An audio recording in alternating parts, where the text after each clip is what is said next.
Il est 20h sur les antennes de la télé Futur Média. Mesdames, Messieurs, bonsoir. Aléa, bonsoir. Fatima, bonsoir. Bonsoir également à vous, chers téléspectateurs. Voici les titres de cette émission. Avancée de la mer et houles dangereuses sur le littoral, les dégâts sont inestimables. Les populations de Anne Montagne 6 toujours sous le choc. Leurs maisons détruites, les meubles emportés par les eaux. Elles interpellent les autorités face à ce phénomène. Au quai de pêche de Anne, les mareyeurs prêtent une oreille attentive à la météo. Le réchauffement climatique considéré comme principale cause de l'érosion côtière. L'ancien ministre de l'Environnement rejette cette affirmation. Pour Ali Haïdar, les populations sont les responsables. Il appelle à un changement de comportement. Grippe, infection, dermatose, ces pathologies dont souffrent certains Sénégalais en cette période d'hivernage. Le centre de santé de Anne reçoit une 50aine de patients par jour. Le groupe Futur Média célèbre son 13e anniversaire ce 1er septembre. Le groupe composé de la RFM, de l'Observateur et de l'IGFM est leader dans le paysage médiatique. La direction générale satisfaite du personnel promet de meilleures conditions de travail. De nouveaux produits sont également attendus. Le dossier de ce mardi s'intéresse à l'aspect économique de la Grande Muraille Verte, un projet qui a contribué à l'amélioration des conditions de vie des populations de Windou, Tiengali. Et puis en fin d'édition, nous recevons sur ce plateau Cherfal, Digital Management du groupe Futur Média. Et c'est pour parler du lancement d'un nouveau support sur la toile, Social TV du groupe Futur Média. Voilà pour les titres, le développement, c'est tout de suite.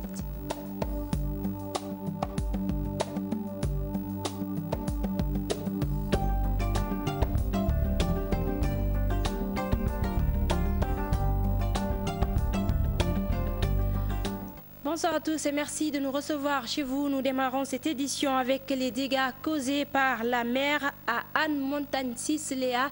Les populations sont toujours sous le choc. Beaucoup de leurs biens ont été emportés par les eaux. Pour barrer la route aux vagues, les jeunes du quartier mettent en place des barrages à l'aide d'objets trouvés. On fait le point avec Fatou Kinedem. Anne Montagne 6, des gravats mêlés aux déchets rejetés par la mer, des maisons détruites par la houle. Dans cette demeure, les eaux ont tout emporté, la cuisine, les toilettes, les occupants toujours sous le choc. Nous avons perdu tous nos biens, mais le plus dur est que nous n'avons nulle part où aller.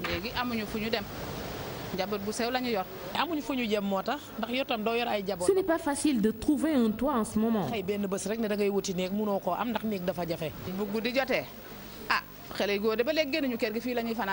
Seuls les garçons passent la nuit ici. Les femmes, on les oblige à aller dans les autres maisons. L'une des chambres qu'il reste sert de cuisine. Là où on est, c'était une chambre, mais on est obligé aujourd'hui de cuisiner ici. Les eaux ont tout emporté. Affecté, oui, mais ce père de famille s'en remet à la volonté divine.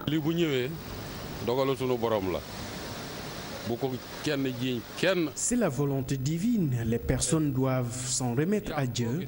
N'empêche, nous sollicitons de l'aide.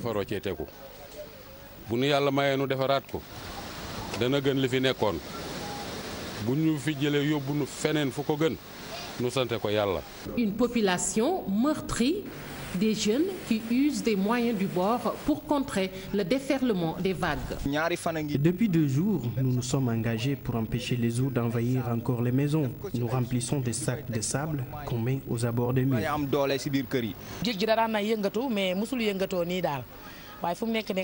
Le canal que l'ONAS a implanté ici aggrave la situation.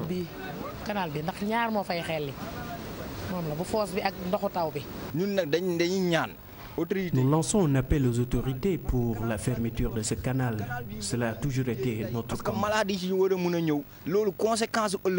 Le sous-préfet de Grand Dakar sur les lieux pour constater les dégâts, mais aucun commentaire de sa part. Et après la tempête, Fatima, au quai de pêche de Anne, les activités tournent au ralenti. Les pêcheurs Léa prêtent une oreille attentive à la météo. Les dégâts causés par la mer sont énormes, nous disent Fatou Kinedem et Tcherno Laurent Mendy qui ont fait un tour au quai de pêche de Anne. Des pêcheurs dans le désarroi, une mer toujours agitée. Au quai de pêche de Hann, le temps n'est pas encore favorable pour aller en mer. Rares sont les pêcheurs qui se rendent en mer. Il y a des pirogues endommagées. Notre moteur est tombé en panne. Heureusement que des pêcheurs nous ont aidés à regagner le quai. La furie de la mer a causé beaucoup de désagréments aux mareyeurs, vendeurs de poissons. Depuis 2 jours, la vente de poissons tourne au ralenti. Je suis resté 3 jours sans vendre un centime. La case où les marées se regroupaient s'est effondrée à cause de la houle. Les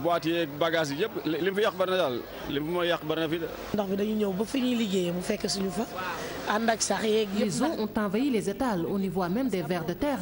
Mais comment faire? On est obligé de venir. Mais malgré nous, il faut que nous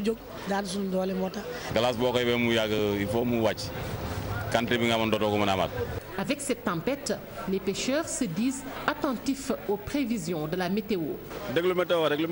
Nous tenons en compte les prévisions de la météo, c'est plus sûr, pour éviter les catastrophes.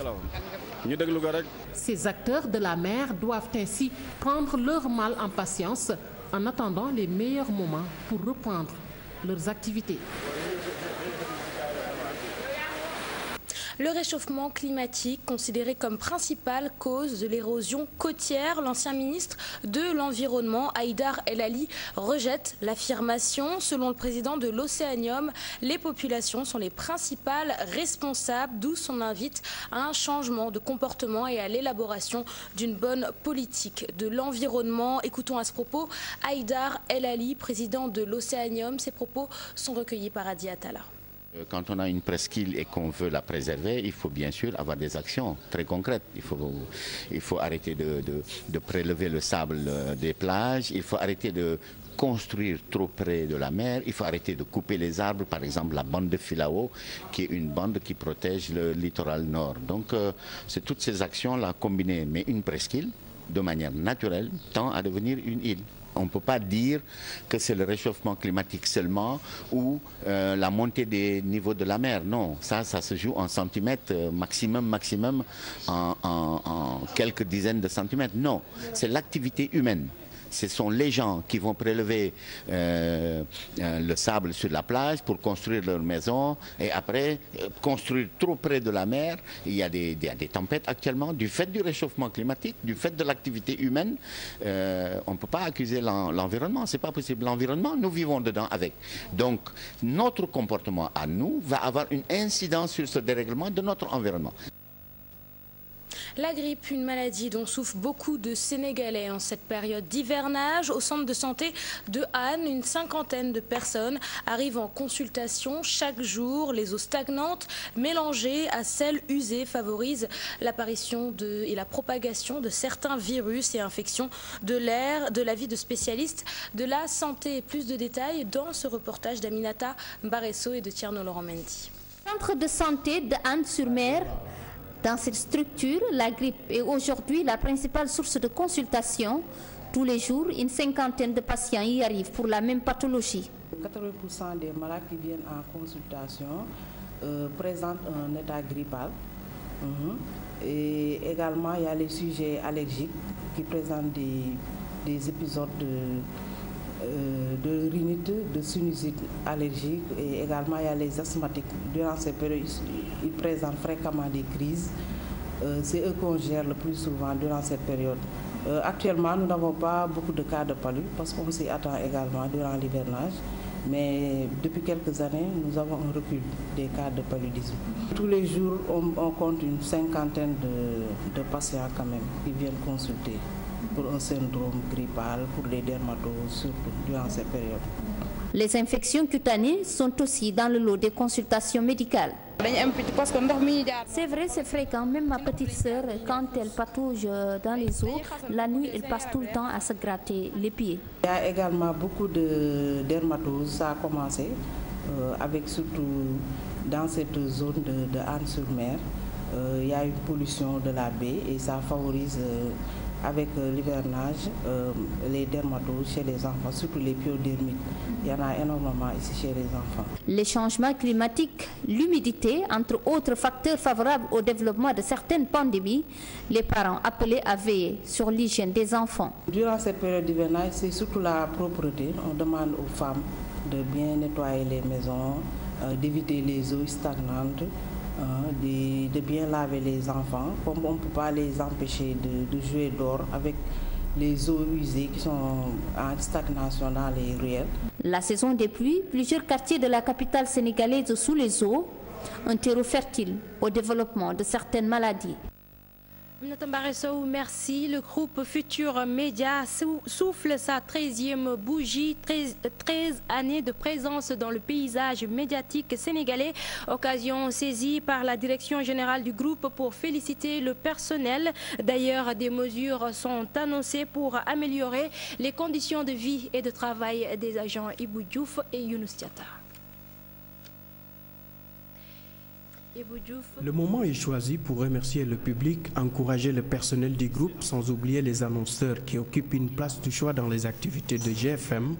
Le groupe Futur Média, à travers sa direction générale, est plus que jamais reconnaissant. Mes remerciements vont à l'endroit des téléspectateurs, des auditeurs, des lecteurs et des internautes pour leur fidélité renouvelée, mais aussi la marque de confiance que nous accordent les annonceurs.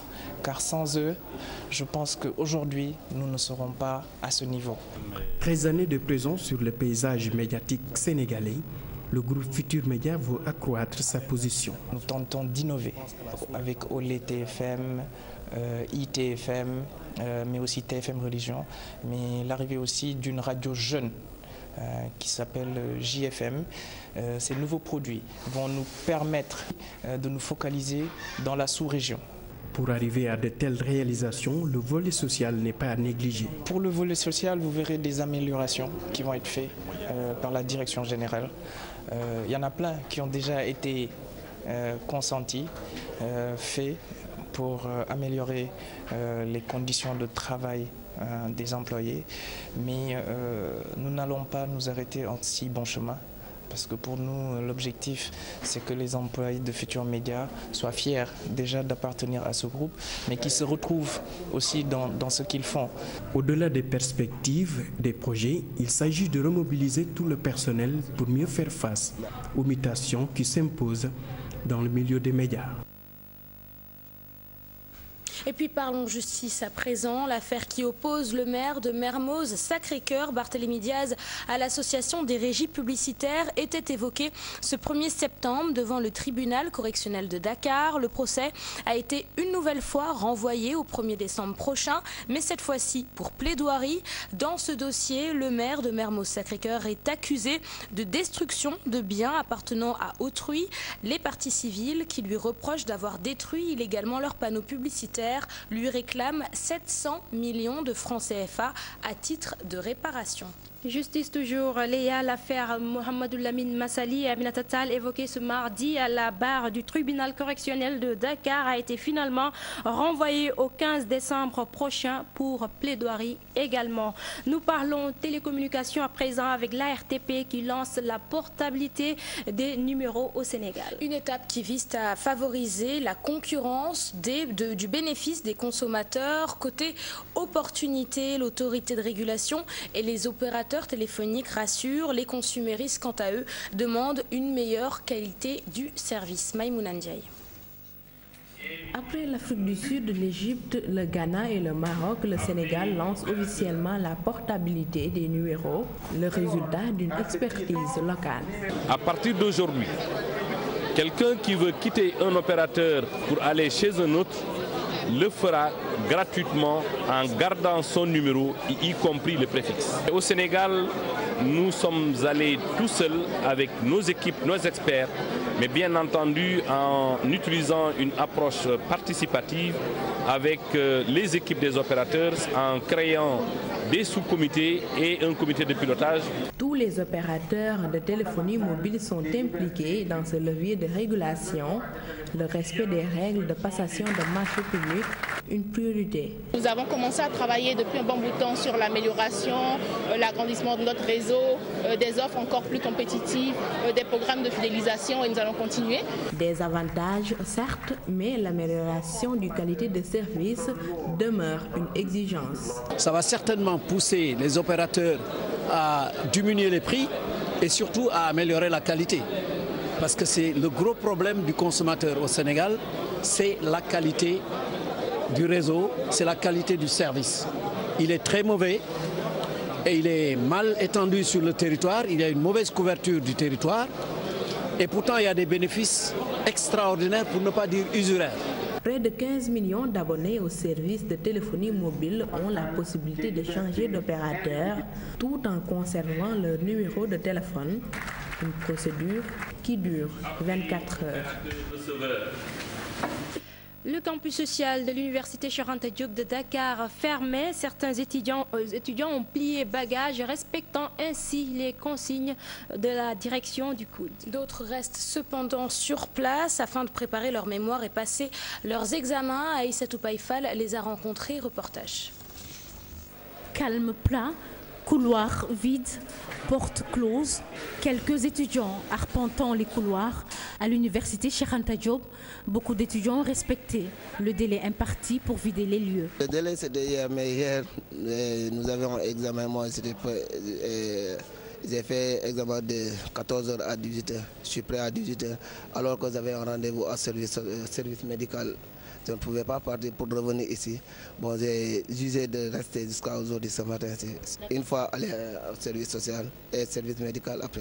Bon, je suis en train de ranger mes bagages là pour enfin rentrer au quartier. Même si certains doivent passer leurs examens d'ici le 5 septembre, ils ne vont point déroger à la règle. Ils sont obligés de rentrer parce que je crois qu'avant-hier, le directeur a déclaré que tous les étudiants qui logent au campus social doivent déguerpir et rentrer chez eux. Mais en tout cas, bon, on s'apprête à partir, mais ce qui est sûr est que nous n'avons pas terminé à étudier et je crois que ça sera très difficile pour nous. Comme le directeur Tami a donné le délai, le 30, nous aussi on est obligés de sortir. L'ensemble, presque la moitié ou bien la majorité des étudiants sont déjà partis. Kolda, Matam, Patar, ils habitent bien loin, mais ils sont obligés de rester à Dakar pour terminer leur révision. À l'instant où je vous parle, je dois écrire mon rapport de recherche. Et donc, comment faire? Parce que la BU a fermé, le département a fermé ses portes, et maintenant nous sommes obligés de partir. Et maintenant, comment faire avec cette situation actuelle? On ne peut pas avoir des documents pour pouvoir rédiger nos rapports. Vous voyez, c'est difficile. Ce n'est guère le tumulte habituel. Peu de va-et-vient, l'université Cheikh Anta Diop se vide petit à petit de ses habitants en attendant la rentrée universitaire. Baba Mal et le Fouta, c'est le titre du livre de Amadou Ndiaye. L'écrivain retrace dans son ouvrage le parcours du roi du Yéla. De son enfance à aujourd'hui, il retrace le parcours de l'intellectuel de la musique sénégalaise tout en mettant l'accent sur l'extraordinaire héritage culturel du peuple foutanké, un héritage souvent évoqué par Baba Mal à travers sa musique. Reportage à Aïssatou Païfal. Richesse, influence culturelle, enracinement, ouverture, tout un ensemble de valeurs. Le parcours de Baba Mal revisité, la portée de ses messages analysés. Si on parle de la pauvreté, on a eu beaucoup de programmes de lutte contre la pauvreté. Ça touche le Sénégal, Baba Mal en parle beaucoup. Si on parle de l'immigration, Baba Mal en parle beaucoup. On sait que c'est un phénomène aussi bien sénégalais que mondial. Si on parle des changements climatiques, de la sécheresse, Baba Mal en parle beaucoup. On voit que le message de Baba Mal essaie de faire un tour pour sensibiliser. Des chanteurs foutanké, il en existe beaucoup. Le choix porté sur le leader du Dandé Légnol, pas du tout fortuit. J'étais en voyage d'études aux États-Unis. Et il y a une communauté sénégalo-mauritanienne qui discutait beaucoup du développement du Fouta. Et pendant cette période, il me plaisait sincèrement de faire référence à des citations sur ce que Baba Mal disait. Les gens m'ont demandé si je pouvais faire des conférences sur la musique, sur en tout cas le message de Baba Mal. en préparant ces conférences-là, je me suis dit que peut-être un livre pour sortir. Le chanteur du Fouta, toujours engagé, exprime sa joie. Si je n'étais pas convaincu qu'un jour, cette communauté pourrait relever la tête et représenter ce qu'elle représente, donner la main à d'autres communautés qui forment le Sénégal et l'Afrique, si je n'étais pas convaincu que ça arrivera un jour et qu'un jour l'Afrique, dont on dit que l'Afrique c'est le futur, pourra démontrer vraiment que l'Afrique c'est le futur, j'aurais laissé la chanson depuis longtemps. Mais en tout cas, merci Mamadou Ndiaye. Merci beaucoup. Merci. Amadou Ndiaye dissèque avec une touche scientifique les messages du roi du Yéla pour valoriser au mieux le legs culturel foutanké. L'actualité internationale, à présent, 2 soldats maliens tués ce mardi dans l'attaque d'un poste militaire à Tombouctou, dans le nord du Mali. C'est une information donnée par le ministère malien de la Défense et une source de sécurité à la mission de l'ONU dans le pays. Pour le moment, l'incident n'a pas été revendiqué, Léa. Et puis Fatima, en Somalie, les islamistes Shebab ont attaqué ce mardi une base ougandaise de mission de l'Union africaine à Djanala, dans le sud du pays. Une cinquantaine de soldats de la MISOM auraient trouvé la mort selon les Shebab. La force africaine, après avoir nié dans la matinée la perte du contrôle de la base de Djanal, condamne fermement cette attaque. Le porte-parole des Shebab, quant à lui, déclare que l'attaque a été menée en représailles à la bavure commise par des soldats de la MISOM qui avaient tué par erreur 7 civils participant à un mariage en juillet, un incident pour lequel la force africaine avait présenté ses sincères excuses et inculpé 3 soldats. C'est demain que s'ouvre le procès de Bosco Ntaganda devant la Cour pénale internationale. L'homme est accusé de crimes contre l'humanité et de crimes de guerre commis en 2002 et 2003 en République démocratique du Congo. Ex-chef d'état-major en second des forces patriotiques pour la libération du Congo, Bosco Ntaganda doit répondre de 18 chefs d'accusation pour meurtre, viol, esclavage sexuel, attaque de civils et de biens protégés, pillage, transfert forcé de population et enrôlement d'enfants de moins de 15 ans. À présent, le dossier économique de ce mardi qui s'intéresse à la Grande Muraille Verte, un projet qui a contribué à l'amélioration des conditions de vie des populations de Ouidou-Tiangali. La Grande Muraille Verte a en effet créé des emplois. Autre point positif, certaines écoles ont pu améliorer la qualité nutritionnelle de leurs repas servis dans les cantines scolaires. Plus de détails dans ce dossier, sinon signé Ibou Diouf. Au départ, les efforts étaient destinés à arrêter l'avancée du désert. Quelques années après, la Grande Muraille Verte a commencé à impacter positivement sur le vécu des populations qui travaillent dans ce projet. Très bon projet ici de notre village. Ça nous les élèves, ça nous permet d'acheter nos fournitures. En tant qu'élève, la Grande Muraille, je l'ai entendu parler depuis l'école primaire jusqu'à l'école secondaire. Mais je crois bien qu'entendre parler et voir, ça fait deux. J'ai entendu et j'ai vu. Pour ces populations environnantes, il est nécessaire aussi d'améliorer l'état naturel de la région avec des techniques en rapport avec une intensification écologique. Avant de gagner, nous, on participe seulement à la lutte de notre pays, quoi, en tant que jeunes Sénégalais et citoyens aussi. En plus que c'est très important pour l'environnement. C'est vraiment un projet encouragé. À côté de la Grande Muraille Verte, les jardins polyvalents initiés dans le cadre de ce projet ont porté leurs fruits. Et qui a commencé ses activités en 2010 et qui s'étend sur 7 hectares et qui aujourd'hui regroupe 248 femmes qui s'activent ici. On travaille pendant toutes les saisons et le maraîchage nous a permis de cultiver beaucoup de fruits et légumes. Avec le peul et le céréales, on arrive à travailler parce que si on amène le cousinage, ça sera très facile. C'est pour cela qu'il n'y a pas de difficulté entre moi et eux. On vend les fruits et légumes à moindre coût aux femmes des groupements. Le reste, on les coule sur le marché. Et grâce aux tontines, on fait le partage. Mais économiquement, aujourd'hui, la vie des femmes a changé d'abord sur le plan nutritionnel. Avec ces jardins-là, le régime alimentaire a changé radicalement et elles sont aujourd'hui à même de pouvoir satisfaire aux mêmes exigences nutritionnelles que les populations de Dakar ou des autres localités. Les jardins scolaires, entre autres initiatives pour inciter les jeunes à s'intéresser davantage à la question environnementale. Donc ces cantines-là aujourd'hui scolaires utilisent les produits de ces jardins scolaires-là et le surplus est vendu, ça aussi rentre dans le cadre de la caisse de l'école. Après l'arrêt de la déforestation, la réduction de l'érosion et la restauration des sols dégradés, la Grande Muraille Verte a contribué à la création d'emplois, le développement de l'entrepreneuriat et du microcrédit.